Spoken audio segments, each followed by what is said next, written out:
मित्रों नमस्कार, कैसे हैं आप सब। मैं आपका अपना मित्र एडवोकेट एसएस मिश्रा लीगल दर्पण चैनल में स्वागत करता हूं।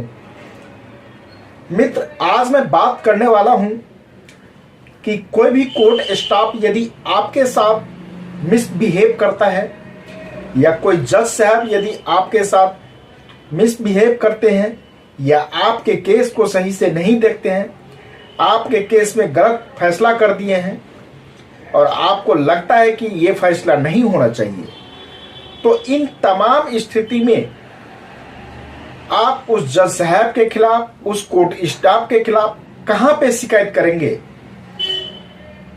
इसके बारे में आज मैं डिटेल में बताने वाला हूं। तो इसे जानने के लिए वीडियो पे बने रहिएगा और वीडियो देखने के बाद अच्छा लगे तो चैनल को ज्यादा से ज्यादा सब्सक्राइब, लाइक और शेयर कीजिएगा। तो आइए फ्रेंड्स जानते हैं।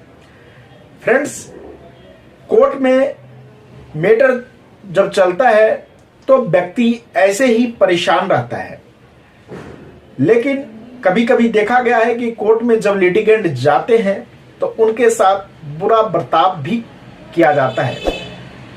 चाहे कोर्ट स्टाफ हो, वो उनकी बातों को नहीं सुनता है, या फिर जज साहब भी उनके साथ गलत व्यवहार कर देते हैं, गलत तरीके से उनको ट्रीट कर देते हैं, गलत तरीके से उनके केस को ले लेते हैं।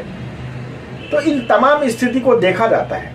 तो ऐसे स्थिति में जो लिटिगेंट होते हैं वो परेशान हो जाते हैं। वो समझते हैं कि अब क्या होगा, मेरे केस को ये गलत तरीके से ले रहे हैं, कोर्ट स्टाफ मेरा हेल्प नहीं कर रहा है, कोर्ट स्टाफ से यदि मैं कुछ पेपर मांगने जाता हूं तो वो मुझे गलत व्यवहार करते हैं। तो इस स्थिति में उनको घबराना नहीं चाहिए, आपको सहन रखना चाहिए, आपको सीधी तरीके से उससे बात करना चाहिए। फिर भी यदि वो नहीं मानते हैं तो उसके खिलाफ आपको शिकायत करना चाहिए। अब बात आती है कि शिकायत करे तो करे कहां, जज के खिलाफ कहां शिकायत करें या कोर्ट स्टाफ के खिलाफ कहां शिकायत करें।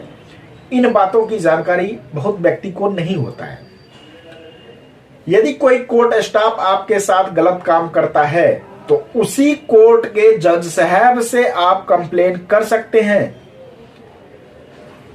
यदि अलमद कोई गलत आपके साथ व्यवहार करता है तो उसके खिलाफ उसी कोर्ट के जज साहब से करें। रीडर यदि गलत व्यवहार करता है तो उसी कोर्ट के जज साहब के सामने आप उसका कंप्लेन करें। लेकिन यदि कोई जज साहब यदि आपके साथ गलत व्यवहार करता है, आपके केस को सही से नहीं देखे, गलत फैसला दे दिए, तो आप क्या करेंगे। दो स्थिति होती है। एक तो यदि आपके केस में गलत फैसला दे दिए तो आप अपील में जा सकते हैं अपर कोर्ट में।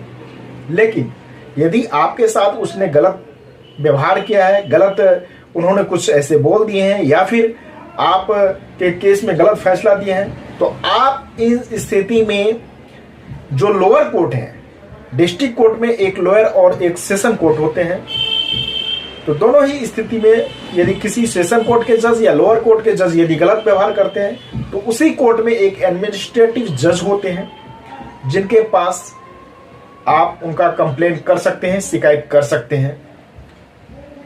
या फिर हाई कोर्ट जो उस स्थित राज्य में हाई कोर्ट है वहां पे भी आप कंप्लेन कर सकते हैं। हाई कोर्ट के यदि कोई जज यदि गलत बिहेव करता है, गलत फैसला करता है, तो आप हाई कोर्ट के जो चीफ जस्टिस होते हैं उसी हाई कोर्ट के, उनके पास आप उनका कंप्लेन कर सकते हैं। यदि हाई कोर्ट के चीफ जस्टिस ही कुछ गलत करता है तो आप सुप्रीम कोर्ट के चीफ जस्टिस के पास उसका कंप्लेन कर सकते हैं। सुप्रीम कोर्ट के यदि कोई अन्य जस्टिस गलत करते हैं तो आप सुप्रीम कोर्ट के चीफ जस्टिस के पास उसका भी कंप्लेन कर सकते हैं। आपको पता होना चाहिए कि यदि किसी जज साहब का प्रमोशन होता है तो उस प्रमोशन में उन सारी चीजों को देखा जाता है कि ये जज साहब आज तक कितने केस में जजमेंट दिए हैं, कैसा जजमेंट दिए हैं, इनके खिलाफ कोई कंटेम्प्ट तो नहीं हुआ है, कोई शिकायत तो नहीं हुआ है, कोई कंप्लेन तो रजिस्टर्ड नहीं है। इन तमाम स्थिति को देखते हुए ही उनका प्रमोशन दिया जाता है। यदि उन पे कंटेम्प्ट हुआ है, वो जजमेंट सही से नहीं किए हैं, वो गलत बिहेव किए हैं और इसके लिए किसी व्यक्ति ने उस पर कंप्लेन किया है, तो उनके प्रमोशन को रोक दिया जाता है, उनका प्रमोशन सही से नहीं होता है। संविधान ने आपको अधिकार दिया है, उस अधिकार को जानना चाहिए, कानून का सहारा लेना चाहिए। कोई भी व्यक्ति कानून से ऊपर नहीं है, ये चीजें आपको पता होना चाहिए कि no body is above the law. जज हैं तो क्या है, उनका भी आप कंप्लेन कर सकते हैं। जैसा कि मैंने अभी आपको बताया, इस प्रक्रिया को फॉलो कीजिए और आप कंप्लेन जाके कीजिए यदि आपके साथ कुछ घटना होता है तो। फ्रेंड्स, जानकारी कैसा लगा आप मुझे कमेंट करके जरूर बताइए। कोई कंफ्यूजन है तो आप मुझे कमेंट कीजिए, मैं उसका जवाब देने का कोशिश करूंगा। आज तक के लिए दोस्त इतना ही, फिर मिलेंगे नेक्स्ट वीडियो में। तब तक के लिए धन्यवाद।